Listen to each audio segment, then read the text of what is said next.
கண்டிக்கின்றோம் கண்டிக்கின்றோம் கண்டிக்கின்றோம் கண்டிக்கின்றோம் இந்திய மீனவர் பிட்சோவை சுட்டுக் கொன்ற இலங்கை கடற்படையை கண்டிக்கின்றோம் கண்டிக்கின்றோம் இந்திய மீனவர்களை காக்க தவறிய மத்திய அரசை கண்டிக்கின்றோம் போராட்டம்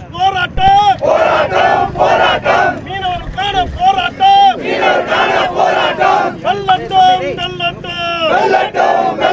மீனவர் நாங்கள் கச்சத்தீவை நோக்கி நாங்கள்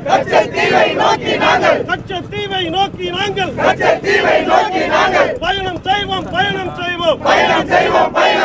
இந்திய அரசு கச்சத்தீவை விட்டுக் கொடுத்ததின் காரணமாக சில ஆண்டுகளாக நம்முடைய மீனவர்கள் மீது எந்த தாக்குதலும் இல்லாமல் வெறும் கைது சம்பவம் மட்டுமே நடந்து கொண்டிருந்த இந்த நேரத்தில் நேற்று நம்முடைய மீன்வளத்துறை அமைச்சர் நேற்று காலை எங்களோட மீனவர்கள் மீது எந்த துப்பாக்கிச் சூடும் நடக்கலன்னு சொன்ன அடுத்த ஒரு 10 மணி நேரத்துக்குள்ள நம்முடைய இந்திய தமிழக மீனவர் பிட்சோ அவர்கள் இலங்கை இராணுவத்தால் சுட்டுக் கொல்லப்பட்டிருக்கார். அதே மாதிரி அவரோடு சென்ற நம்முடைய மீனவர் ஒருவரும் மிகப்பெரிய அளவுக்கு காயம் பட்டிருக்கார். தொடர்ந்து இது மாதிரியான வன்முறை சம்பவங்களை இலங்கை அரசு தொடர்ந்து செய்துகிட்டே இருக்காங்க.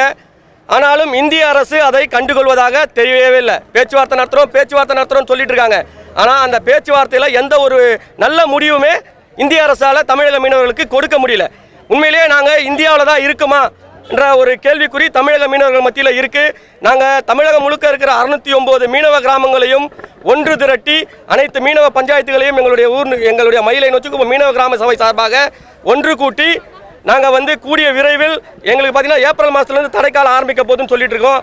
ஆனால் அதற்கு முன்பாகவே இந்தியாவுடைய 5 வர்த்தக துறைமுகங்களையும் எங்களுடைய மீனவ அமைப்புகளோடவும் எங்களுடைய மீனவ பஞ்சாயத்துகளோடையும் பேசி நாங்கள் கூடிய சீக்கிரத்தில் 5 வர்த்தக துறைமுகங்களும் முற்றுகையிடுற போராட்டத்தை நாங்கள் கையில் எடுத்தாதான் இந்த இந்திய அரசு, ஏன்னா இந்திய அரசுக்கு வருமானம் வர்ற விஷயத்தில் கையை வச்சாதான் அவங்களும் இந்த இதுவெல்லாம் தடுத்து நிறுத்துவாங்களோன்ற எண்ணம் எங்களுக்கு இருக்குது. அதனால் கூடிய விரைவில் எங்களுடைய மயிலை நொச்சிக்குப்பம் மீனவ கிராம சபை தலைமையில் தமிழகம் முழுக்க இருக்கிற மீனவ கிராமங்களை ஒன்று திரட்டி நாங்கள் 5 வர்த்தக துறைமுகங்களையும் முற்றுகையிட இருக்கிறோம். அதை இந்த நேரத்தில் நாங்கள் பதிவு செய்கிறோம்.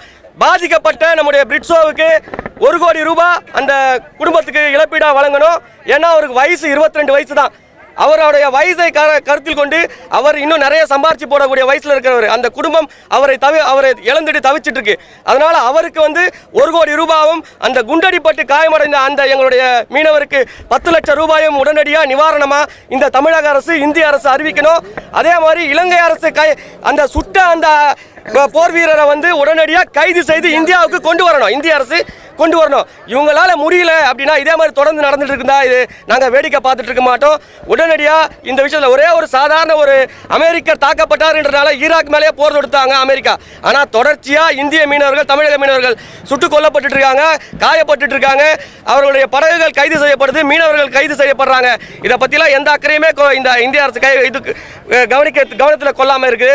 உடனடியாக இலங்கை அரசு மீது இல்லைன்னா இலங்கை அரசு மீது இந்திய அரசு போர் தொடுக்கணுன்றதை இந்த நேரத்தில் நாங்கள் வலியுறுத்துகிறோம். எங்களுக்கு ஆயுதங்கள், அதாவது மீனவர்களுக்கு தமிழக மீனவர்களுக்கு துப்பாக்கி பயிற்சி கொடுத்து துப்பாக்கி லைசன்ஸ் வழங்கணுன்றதையும் இந்த நேரத்தில் நாங்கள் கோரிக்கையாக வைக்கிறோம் எங்களுடைய மயிலை நொச்சிக்குப்பம் மீனவ கிராம சபை சார்பாக.